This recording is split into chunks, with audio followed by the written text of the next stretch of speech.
हम बीपीपी की practice kit में से आज क्वेश्चंस करने लगे हैं एक्रूवल्स एंड प्रीपेमेंट्स के। कंफ्यूजिंग टॉपिक है, बाज दफा बच्चों को तंग करता है एक्रूवल के क्वेश्चंस, लेकिन अगर आप थोड़ा सा सिस्टमैटिक होकर लॉजिकली चलोगे तो फिर तंग नहीं करेगा। क्वेश्चन तो स्टार्ट होता है 10.1 से, लेकिन मैं यहां से पहला क्वेश्चन स्टार्ट नहीं करूंगा। मैं असल में आपको स्टार्ट करवाऊंगा, उसको बाद में कराऊंगा 10.12 को। मेरे ख्याल में पहले हमें 10.5 क्वेश्चन ये इकट्ठे करना चाहिए। आप लोगों को 2-3 मिनट दे रहा हूं, आप एक जल्दी से क्वेश्चन को पढ़ लो, फिर हम इसको इकट्ठे एक दफा मैं आपके साथ पढ़ूंगा, फिर हम इसको सॉल्व करेंगे। देखते हैं।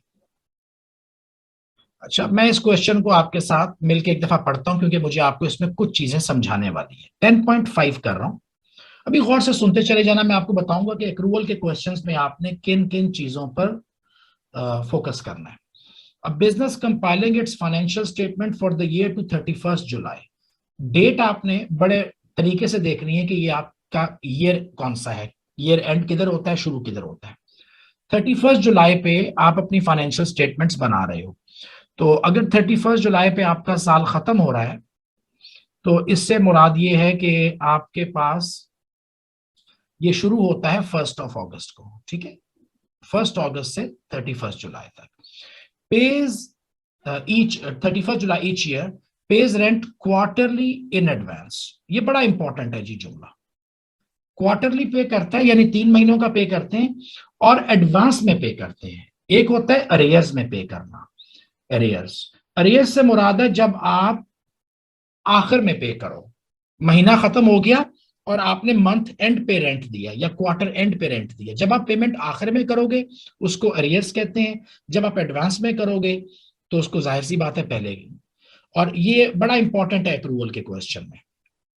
और पेमेंट कैसे करता है जी? 1 जनवरी को करता है, 1 अप्रैल को कर रहे हैं, 1 जुलाई को कर रहे हैं और 1 अक्टूबर को कर रहे हैं। यानी क्योंकि एडवांस दे रहा है और 3 महीने का दे रहा है, तो 1 जनवरी को जो ये एडवांस देगा तो ये जनवरी, फरवरी और मार्च के लिए है। 1 अप्रैल को जो पैसे दिए हैं ये अप्रैल, मई और जून के लिए हैं। 1 जुलाई को जो पेमेंट की जा रही है वो जुलाई, अगस्त और सितंबर के लिए है। 1 अक्टूबर को जो पेमेंट दी जा रही है वो अक्टूबर, नवंबर और दिसंबर के लिए है, क्योंकि एडवांस पेमेंट है। The annual rent was increased from $60,000 per year to $72,000 per year as from 1 October 2003। सो असल में ये 1 अक्टूबर 2003 से साल शुरू होता है और हमें 31 जुलाई 2004 पर जाना है। अब क्वेश्चन में हमसे क्या मांगता है? इस क्वेश्चन में पूछता है कि what figure should appear for rent expense. ये भी बड़ा जरूरी है कि आपने एक्सपेंस देखना है, एसेट देखना है या लायबिलिटी देखनी है। Rent expense in the business statement of profit और loss and other comprehensive income for the year ending 31st July 2004। यानी इस क्वेश्चन में ये पूछ रहा है कि 31st जुलाई 2004 में जो ये साल खत्म हो रहा है आपका रेंट एक्सपेंस कितना है। अच्छा, एक चीज तो आप जल्दी से अपने जेहन में रख लो और हमेशा के लिए रख लो कि एक्रूवल के क्वेश्चन में जब ये आपसे प्रॉफिट एंड लॉस या इनकम स्टेटमेंट में इनकम या एक्सपेंस का पूछेगा तो आप समझ लेना कि आपकी जान आसान हो गई, आपका काम आसान हो गया है।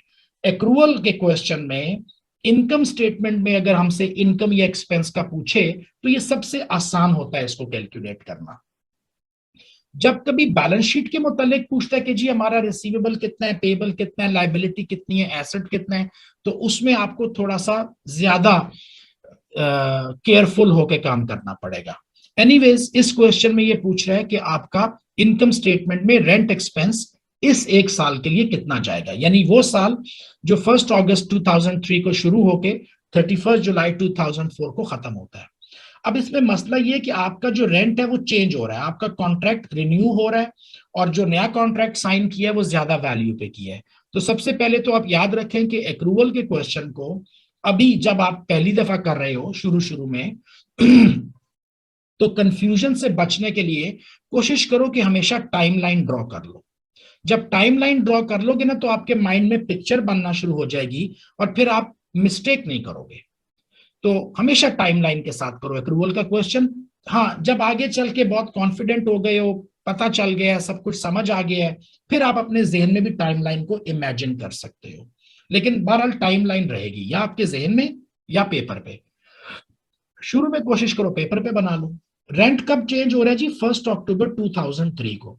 तो अगस्त, सितंबर, अक्टूबर, यहां पे कहीं पे, ये अगस्त का महीना है, सितंबर का है, और 1 अक्टूबर को रेंट चेंज हो रहा है यहां पर। 1 अक्टूबर 2003 को आपका रेंट चेंज हो गया, कॉन्ट्रैक्ट नया बन गया और रेंट अमाउंट चेंज हो गई। ये जो पहले वाला पीरियड है, यहां पे आपका 60,000 का रेंट पड़ा हुआ था, और जो ये दूसरे वाला पीरियड है, यहाँ पे 72,000 का रेंट है।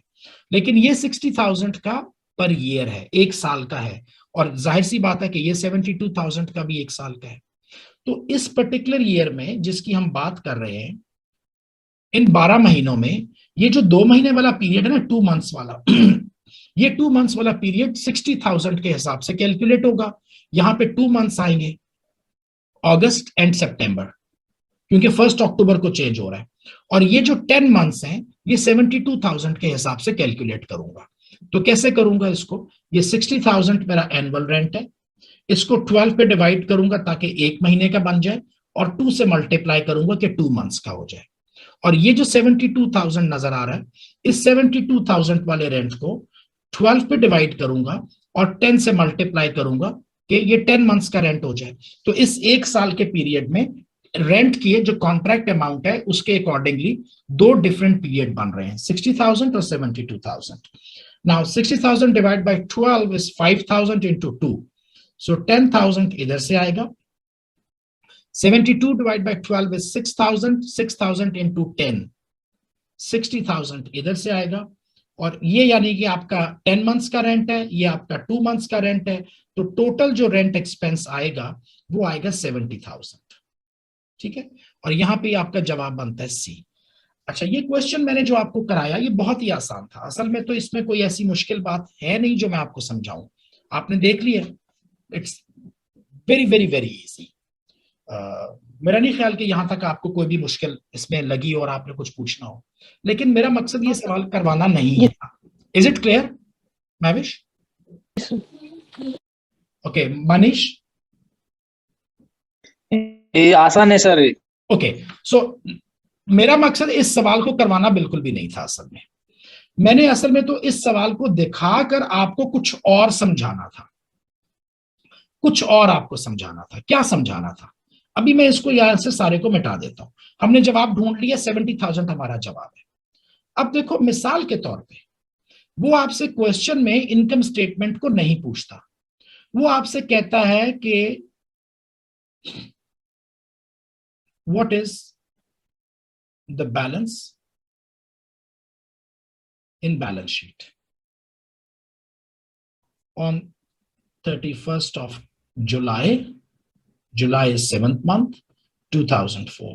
यानी मिसाल के तौर पे वो आपसे इनकम स्टेटमेंट की बात नहीं करता, बल्कि कहता है कि बैलेंस शीट में क्या बैलेंस आएगा, इस पर्टिकुलर ट्रांजैक्शन से रिलेटेड बैलेंस शीट में क्या बैलेंस आएगा।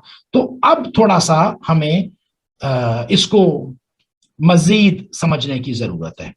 देखो, ये टाइमलाइन दोबारा से बनाऊंगा आपके साथ, टाइमलाइन के बगैर तो ये क्वेश्चंस होंगे ही नहीं।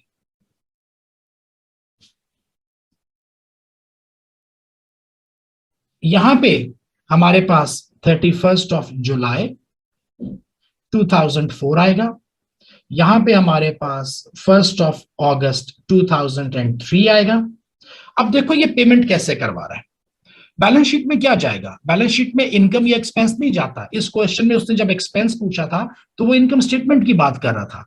अब अगर मैं बैलेंस शीट की बात कर रहा हूं तो मैं इनकम एक्सपेंस की बात नहीं कर रहा, मैं एसेट या लाइबिलिटी की बात कर रहा हूं। मिसाल के तौर पर जो हमने रेंट पे किया हुआ है, उस रेंट के अगेंस्ट कोई एसेट या लाइबिलिटी बनता है कि नहीं बनता, क्या हमने कुछ देना है या हमने कुछ लेना है, तो इसको समझने की जरूरत है।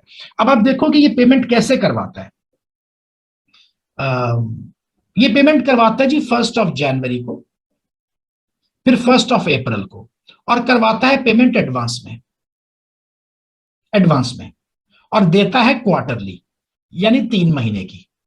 तो इसने पेमेंट जब करवानी है तो एडवांस में करवाता चला जाएगा, एडवांस में करवा रहा है। अगर ये पेमेंट एडवांस में करवा रहा है तो एक चीज तो जेन में रख लो कि इसकी लाइबिलिटी कभी भी नहीं हो सकती, यानी इस क्वेश्चन के नतीजे में आपकी लाइबिलिटी कभी नहीं निकलेगी, क्योंकि आप तो पेमेंट एडवांस में दे रहे हो ना।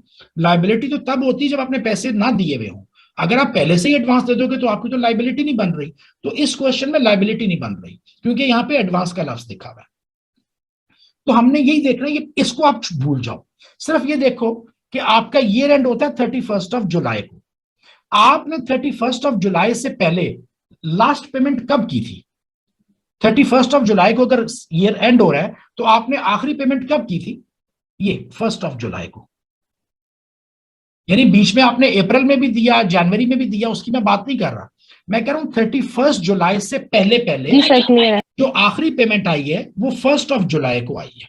ठीक है, और कितनी पेमेंट आई है ये भी आप मुझे बता दोगे। आपको पता है कि रेंट कितना है? 72,000। इस पीरियड में ऑलरेडी रेंट 72,000 हो गया हुआ था, तो मंथली रेंट बनता है 6,000। और ये जो 6,000 मंथली रेंट है ये पे करता है क्वार्टरली।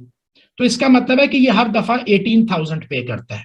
तो हमें ये समझ आ गई कि इसने 1 जुलाई को 18,000 पे किया था। अब ये 18,000 जो इसने पे किया था, ये इसने किस पीरियड के लिए पे किया था? ये एडवांस पे किया था। कितने महीनों के लिए? 3 महीनों के लिए। यानी जब 1 जुलाई को मैं गया और मैंने कहा भाई ये 18,000 आपको पेमेंट करवा रहा हूं, तो मैं असल में अगले 3 महीने का एडवांस दे रहा था। यानी इस पीरियड के लिए, जुलाई के लिए, अगस्त के लिए और सितंबर के लिए। जुलाई, अगस्त, सितंबर।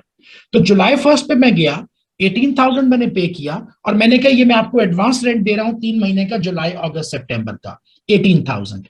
इस 18,000 3 मंथ्स के रेंट में से 31 जुलाई की तारीख तक ये 1 महीना तो हमने यूज कर लिया। जो भी हमने एडवांस दिया हुआ था उस एडवांस में से 1 मंथ हमने यूज कर लिया।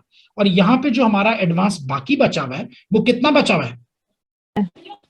सॉरी, 12,000। परफेक्ट परफेक्ट, 12,000 आपके पैसे बचे हुए हैं। और ये 12,000 जो है ये आपका एसेट है। ये जो अब आप अगर मैं इस क्वेश्चन को ऐसे बनाऊं तो आप कहोगे इसका आपके पास 12,000 का एसेट पड़ा हुआ है जो कि डेबिट है। ये आपका एडवांसेस में जाएगा। बैलेंस शीट में करंट एसेट, जहां पे आप करंट एसेट में कैश, रिसीवेबल और इन्वेंट्रीज लिखते हो, वहीं पे आप एडवांसेस भी लिख देते हो। तो ये आपका 12,000 का एडवांस पे हुआ है, ये आपका एसेट है। मजे से बैठो, अभी 2 महीने का किराया आपने पहले अदा कर दिया है। समझ आ गई मनीष? वो तो 31 जुलाई में तो उसका रेंट पूरा होता है ना सर। देखो ना, 1 जुलाई से लेकर 31 जुलाई तक मैंने 3 महीने का दिया था ना, 1 महीने का तो इस्तेमाल कर लिया, 2 महीने का बचा हुआ मेरा। अगस्त और सितंबर का रेंट अभी बचा हुआ है ना। समझ गया। देखो ना मनीष, आप मेरे लैंडलॉर्ड हो। मैंने 1 जुलाई को आके जब आपको 18,000 दिया था तो मैंने 3 महीने के लिए दिया था, जुलाई, अगस्त और सितंबर। जुलाई, अगस्त, सितंबर का रेंट उसने जुलाई में दे दिया और सितंबर, अगस्त और सितंबर का रेंट एडवांस बाकी रह गया। एडवांस पड़ा रह गया, जुलाई हमने यूज कर लिया। Yes sir. समझ आ गई बात? समझ आ गई सर। अच्छा, अब इसी क्वेश्चन को एक थोड़ा सा हम मजीद इसका कुछ ना कुछ हिसाब किताब करते हैं। इसको मैं यहां पे मिटा देता हूं ताकि मुझे दोबारा से लाइन ड्रॉ ना करनी पड़े। देखो, अगर मैं सिर्फ एक छोटा सा चेंज करने जा रहा हूं इस क्वेश्चन में। अच्छा, अब देखो यही क्वेश्चन, यही डेटा, तो इंफॉर्मेशन तो आपके जहन में है सारी। मैं सिर्फ आपको अब कुछ एक चेंज करके दिखाता हूं। मिसाल के तौर पे ये क्वेश्चन ऐसे ही रहेगा। मैं सिर्फ ये जो वर्ड एडवांस है ना, इसको हटा रहा हूं और एडवांस की जगह पे वर्ड यूज कर रहा हूं एरियर्स। एरियर्स से मुराद ये है कि आप पीरियड के एंड पर पे करते हो। आप एडवांस नहीं पे कर रहे, पहले से नहीं पे कर रहे, बल्कि बाद में पे करते हो। तो जब आप बाद में पे करते हो ना, तो फिर आपकी लाइबिलिटी बन सकती है। अब देखो यहां पे आ रहा हूं दोबारा उसी क्वेश्चन में। आपने लास्ट पेमेंट कब की थी? जब साल खत्म हुआ 31 जुलाई को, उससे पहले लास्ट पेमेंट आपने 18,000 की थी 1 जुलाई को। लेकिन आप कैसे पे कर रहे हो? एरियर्स में पे कर रहे हो। एरियर्स, एरियर्स से क्या मुराद है कि आप पिछला पेमेंट कर रहे हो। तो ये जो आपने 18,000 दिया है, ये असल में अगले 3 महीनों के लिए नहीं है, ये असल में पिछले 3 महीनों के लिए है। तो यानी कि 1 जुलाई को मैंने अपना पिछला 3 महीना जो था, मई, अप्रैल, मई, जून, अप्रैल, मई और जून, उसके पैसे मैंने अदा कर दिए। यहां तक मेरा कोई अब डेट नहीं रहा, यहां तक मेरे ऊपर कोई लाइबिलिटी नहीं रही, मैंने पिछला सारा डेट अदा कर दिया, तो 31 जुलाई तक मेरा सिर्फ ये वाला पोर्शन अनपेड होगा, क्योंकि इसको पेमेंट में अब ये मैंने रेंट नहीं पे किया, इसका रेंट में जाके अक्टूबर में पे करूंगा, जुलाई अगस्त सितंबर का 3 महीने का अक्टूबर में पे करूंगा। तो ये जो मैंने आके 1 जुलाई को पेमेंट की, ये पिछले 3 महीनों की थी। ओके, और ये वाला महीना अभी तक दिस इज स्टिल ओपन, तो इस एक महीने का रेंट कितना बनता है? 6,000. 6,000। तो इसका मतलब है कि आपका 6,000 का लाइबिलिटी बन गई है। जब मैं 1 जी जुलाई सर. को आया, मैंने कहा भाई मेरा पिछला कितना हिसाब पड़ा हुआ है, उन्होंने बोला भाई आपने लास्ट 3 मंथ्स को अदा नहीं किया, अप्रैल मई जून, बोला ये लो 18,000 अप्रैल मई जून दे दिया। अब जुलाई तो नहीं दिया हुआ ना, जुलाई तो अभी नहीं दिया। 1 जुलाई से 31 जुलाई तक ये एक महीना मेरी लाइबिलिटी है, इसको मैं कब पे करूंगा? अक्टूबर में जाकर, 3 महीनों के बाद कर रहा हूं ना। तो ये क्वेश्चन कहने को तो बहुत सिंपल था, तो इस केस में आपके पास 6,000 की लाइबिलिटी बन जाएगी अगर आपने एरियर्स में पे किया। अगर आप एडवांस में पे कर रहे थे तो आपके पास 12,000 का एसेट आ रहा था। अब देखो, इसीलिए मैंने बोला है कि बैलेंस शीट का क्वेश्चन आएगा तो आपने बड़े गौर से देखना है, पेमेंट एडवांस हो रही है या पेमेंट एरियर्स हो रही है, पेमेंट एक एक महीने की हो रही है या पेमेंट क्वार्टरली हो रही है, और किस डेट को ईयर एंड हो रहा है, किस डेट को ईयर एंड हो रहा है। तो ये सब चीजें देख के करनी है। तो क्वेश्चन तो ये एक था, लेकिन मैंने असल में इसके 3 क्वेश्चन बना के आपको करवा दिए। ये हमारा फर्स्ट स्टार्टिंग पॉइंट था एक्रूवल्स के साथ हमारा इंट्रोडक्शन। अब एक आधा कोई और क्वेश्चन देखते हैं जो कि बहुत मुश्किल ना हो, तो उसके बाद मुश्किल पे जाएंगे। ये 10.3 आपको तंग करेगा समझने में, 10.6 भी थोड़ा सा तंग करेगा समझने में, तो इसको मैं बाद में कराऊंगा। एक आधा और आसान सा देख लेते हैं। चलो इसको देखते हैं 10.1 को। Please read this question and then will do it together. अच्छा, ये क्वेश्चन 10.1 अब हम करने लगे इकट्ठे। क्या करेंगे, क्वेश्चन को पढ़े बगैर, एक्रूवल का क्वेश्चन था हमें पता है, सबसे पहले तो मैं टाइमलाइन बना लूंगा यार, क्योंकि ये टाइमलाइन बनाना जो है ना, थोड़ी सी क्लैरिटी हो जाती है, पिक्चर सामने आ जाती है। कब खत्म हो रहा है आपका साल, ईयर कब एंड हो रहा है? 30 नवंबर 2002 को। तो मैंने यहाँ पे लिख दिया 30 नवंबर 2002। तो इसका मतलब है कि ये साल शुरू होता है जी 1 दिसंबर 2001। सो 1 दिसंबर से स्टार्ट होगा, 30 नवंबर पे एंड हो जाएगा। Okay, mega company receives rent for subletting part of its office block. अच्छा, एक और चीज भी गौर करना कि रेंट एक्सपेंस होता है या इनकम होता है। आमतौर पे ज्यादातर क्वेश्चंस पे रेंट एक्सपेंस होता है, लेकिन इस पर्टिकुलर क्वेश्चन में आप रेंट पे नहीं कर रहे, आप रेंट रिसीव कर रहे हैं, तो ये आपके रेंट इनकम हो जाएगा। ठीक है, तो रेंट इनकम है इनके पास। और ये नीचे डिटेल दी हुई है। पहला तो दिया हुआ है कि डेट ऑफ रिसीट, आपने पेमेंट कब रिसीव की और ये किस पीरियड के लिए है, तो आपको पता चल जाएगा कि ये एडवांस है या अरियर्स है। मैंने बोला था ना कि आपने एडवांस को एरियर्स को फोकस करना है, तो ये आपने देखना है। Anyways, let me first read the requirement. पहले रिक्वायरमेंट पढ़ लें। What figures based on these receipts should appear in mega companies financial statements? जब वो आपसे कहता है फाइनेंशियल स्टेटमेंट्स, तो इससे मुराद है कि इनकम स्टेटमेंट और बैलेंस शीट दोनों का ही बताना है। यानी रेंट इनकम, इनकम स्टेटमेंट में इनकम कितनी जाएगी, बैलेंस शीट में एसेट या लाइबिलिटी वगैरह जो भी होगा कितना जाएगा। जाहिर सी बात है, इधर लाइबिलिटी तो होगा नहीं, इधर तो एसेट ही होगा क्योंकि हमने लेने हैं पैसे। लाइबिलिटी भी हो सकता है अगर हम एडवांस ले रहे हो तो। अच्छा, इसको अब जल्दी से मैं इसको थोड़ा सा मिटा दूं, मुझे तंग कर रहा है। हाँ, date of receipt and period covered.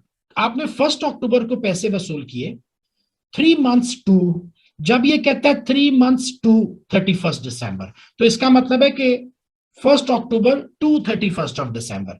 तो ये जो पैसे आपने रिसीव किए ना, पेमेंट 7,500, 7,500, ये असल में अक्टूबर, नवंबर और दिसंबर की है। तो आप एडवांस ले रहे हो, जेन में रख लो, एडवांस ले रहे हो। आपने 1 अक्टूबर को पेमेंट ली, और ये पेमेंट जुलाई की या अगस्त की नहीं है, सितंबर की नहीं है, ये अगले पीरियड की है। बाय द वे, इसमें लिखा हुआ है यहां पे एडवांस पेमेंट ले रहा है, लिखा हुआ है। फिर आपने 30 दिसंबर को पेमेंट ली, which is like January, February and March 2002, 7,500। फिर आपने 4 अप्रैल को पेमेंट ली जो कि अगले 3 महीने के लिए है, यानी अप्रैल, मई और जून के लिए है। फिर आपने 1 जुलाई को ली जो कि जुलाई, अगस्त, सितंबर के लिए है। फिर आपने 1 अक्टूबर को लिया जो कि अक्टूबर, नवंबर, दिसंबर के लिए है।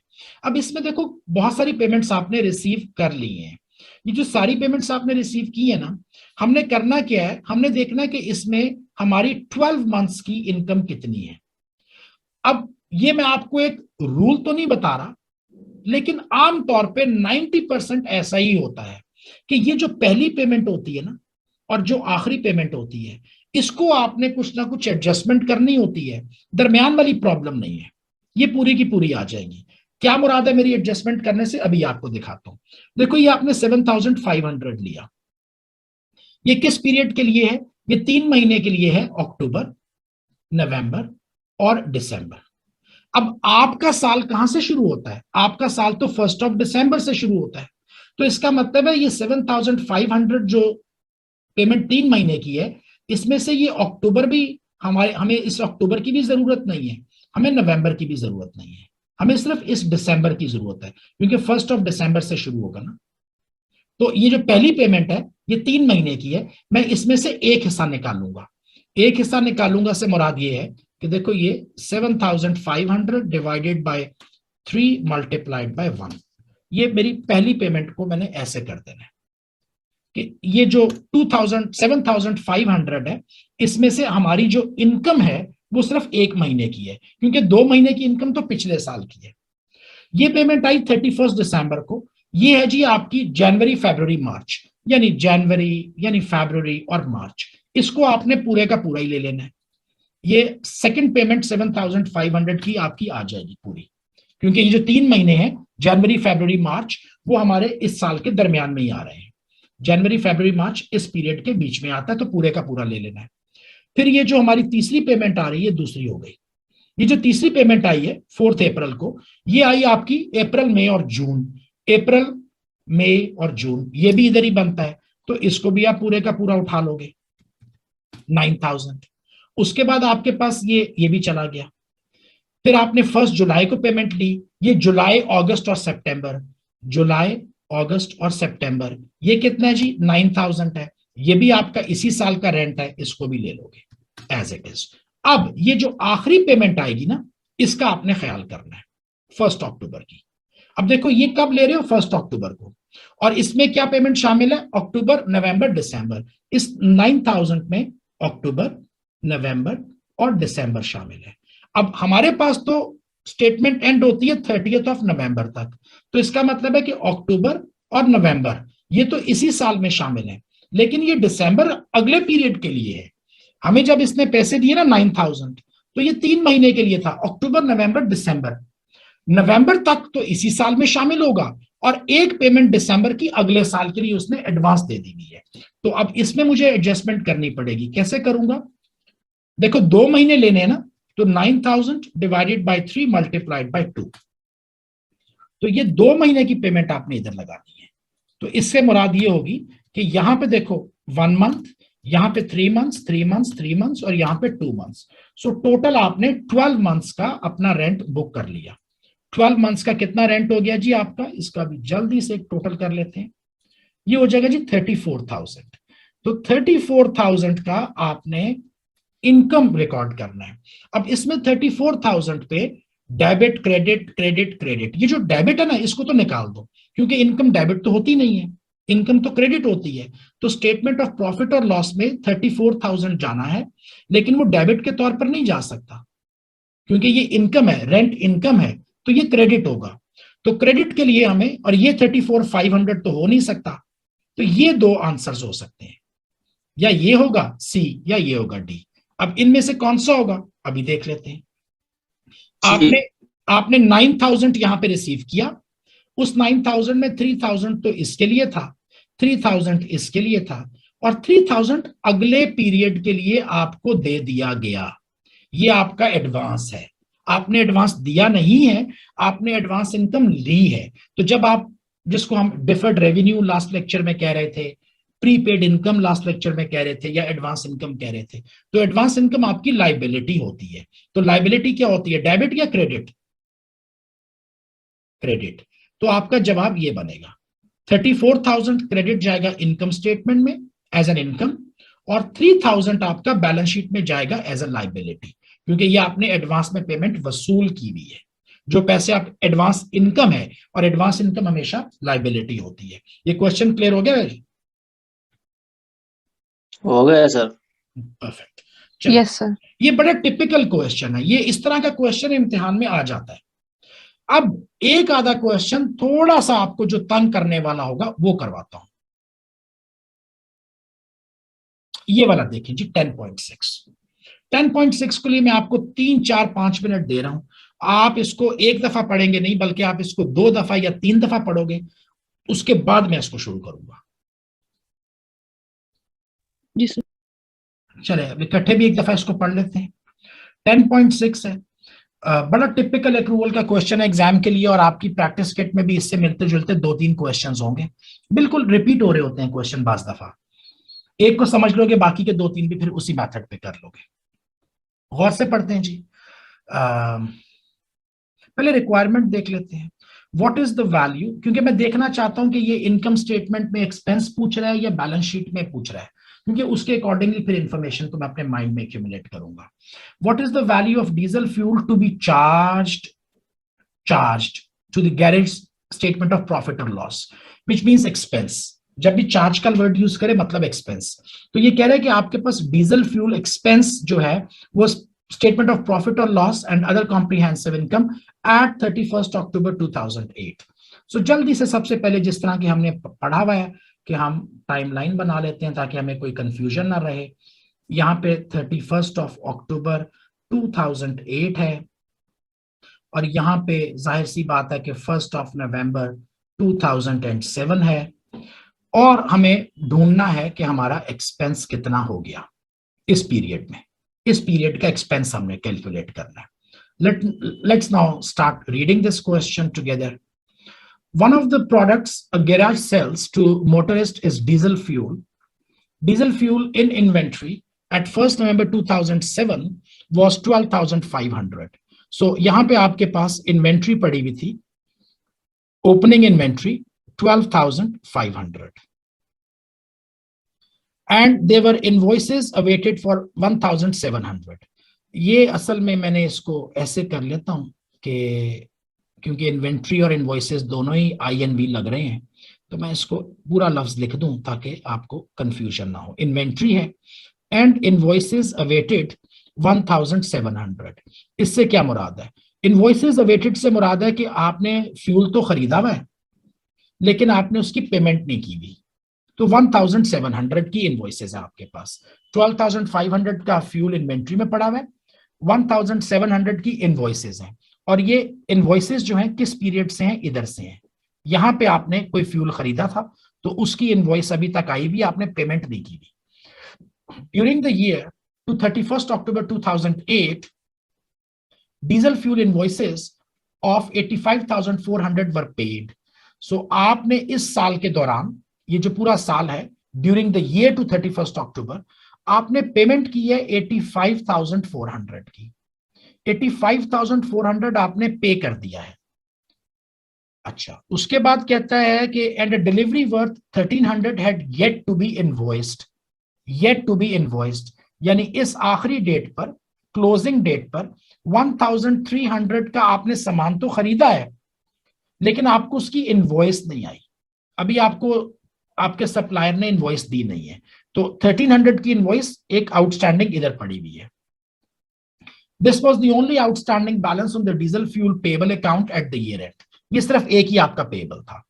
Eight 31 October 2008 the inventory of diesel fuel was valued at 9,800, और यहाँ पे आपके पास इन्वेंट्री जो है वो 9,800 है।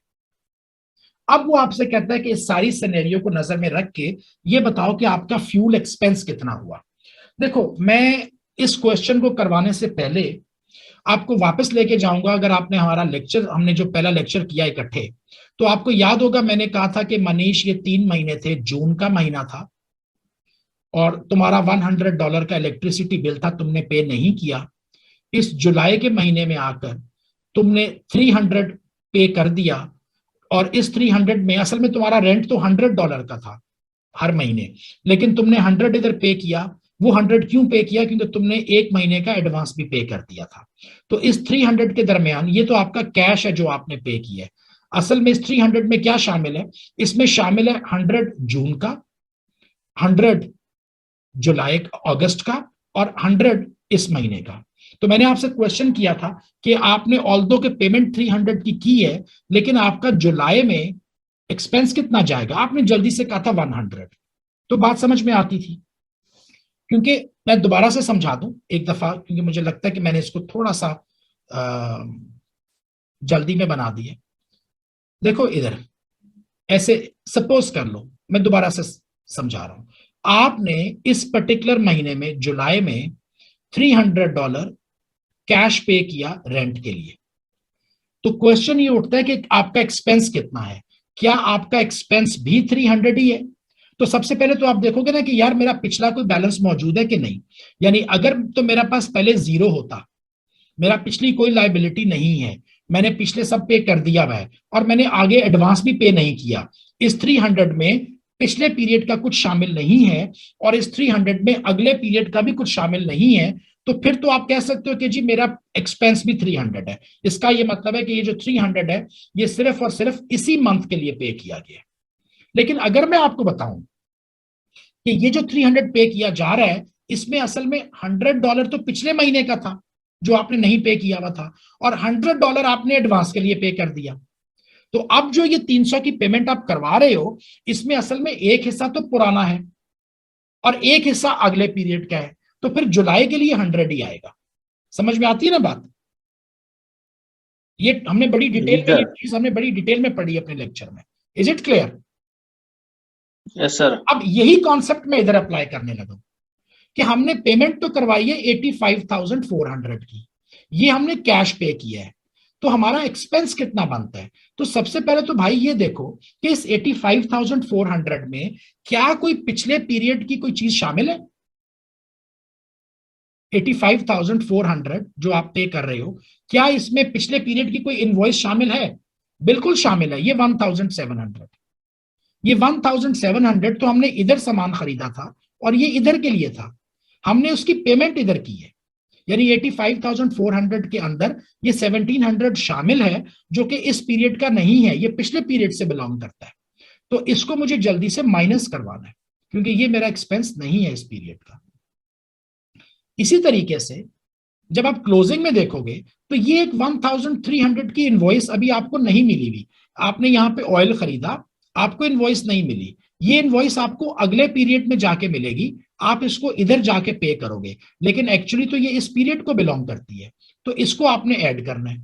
आपने इसकी पेमेंट नहीं करवाई हुई। 85,400 के अंदर ये 1,300 शामिल नहीं है क्योंकि भाई इसकी तो अभी तक इनवॉइस ही नहीं आई, लेकिन सामान तो खरीदा गया है। अगर सामान खरीदा गया है तो फिर उसको हमने ऐड करवाना है।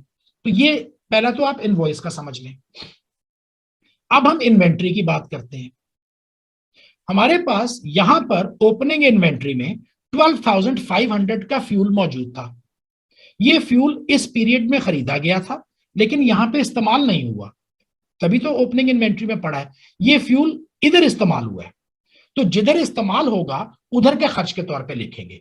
ये 12,500 मेरे पास ओपनिंग इन्वेंट्री और फ्यूल पड़ी हुई है जो कि पिछले पीरियड में खरीदा गया लेकिन इस्तेमाल नहीं हुआ। कहां इस्तेमाल हुआ? इधर इस्तेमाल हुआ, तो फिर इसके एक्सपेंस में इसको लिखूंगा। तो 12,500 को मैं ऐड करूंगा क्योंकि ये इसके 85 के अंदर शामिल नहीं है, ये अलहदा से फ्यूल की इन्वेंट्री पड़ी हुई है। अब इसी तरीके से हमारे पास कुछ क्लोजिंग इन्वेंट्री भी पड़ी हुई है। क्लोजिंग इन्वेंट्री कितनी पड़ी हुई है आपके पास फ्यूल की? 9,800। 9,800 का ये क्लोजिंग इन्वेंट्री पड़ी हुई है।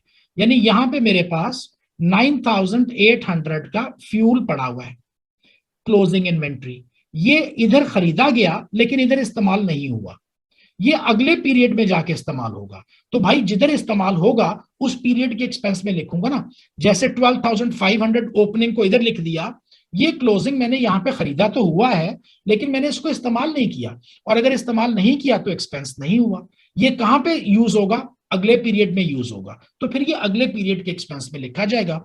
इस 9800 को मैं माइनस करवा दूंगा। अब इसका जल्दी से मुझे कैलकुलेटर पे टोटल बता दो भाई, क्या आता है? कौन बताएगा total? 85,400 minus 1,700 plus 1,300 plus 12,500 minus 87,700 87,700। यही इसका आंसर है। असल में ये क्वेश्चन की लॉजिक मुश्किल नहीं है, ये थोड़ा सा मुश्किल इसलिए लगता है कि उन्होंने दो आइटम्स दे दिए, इन्वेंट्री और इनवॉइस। अगर ये एक ही आइटम होती ना तो ये क्वेश्चन बहुत आसान हो जाता। अगर ये सिर्फ इनवॉइस हो जाती या सिर्फ इन्वेंट्री तो ये क्वेश्चन ज्यादा आसान हो जाता। उन्होंने क्योंकि दो आइटम्स लगा दिए तो थोड़ा सा कंफ्यूज हो जाते हैं आप। आपको समझ में आया ये क्वेश्चन? जी सर, आगे। Is it clear? ओके, चले। अगर समझ नहीं आया तो मेरा ख्याल है मैंने अच्छे तरीके से एक्सप्लेन कर दिया है। आप लेक्चर वीडियो को एक दफा इसको दोबारा सुन लोगे तो फिर आपको मजीद क्लियर हो जाएगा। इसी से मिलता जुलता ये क्वेश्चन यहां पर 10.3 पड़ा हुआ है। Exactly it is the same question. ये क्वेश्चन आप लोग खुद करोगे और इसका जवाब खुद ढूंढोगे। यानी 10.3 और 10.6 में एक रत्ती बराबर फर्क नहीं है, सिर्फ नंबर्स का फर्क है। 85,000 के बजाय 34,000 है, ओपनिंग 82 है वगैरह। Exactly the same question. अच्छा, यहां पे मैं इसको अभी रोकता हूं, वीडियो को, रिकॉर्डिंग को। इसके बाद हम कुछ और क्वेश्चंस करते हैं अगले सेशन में।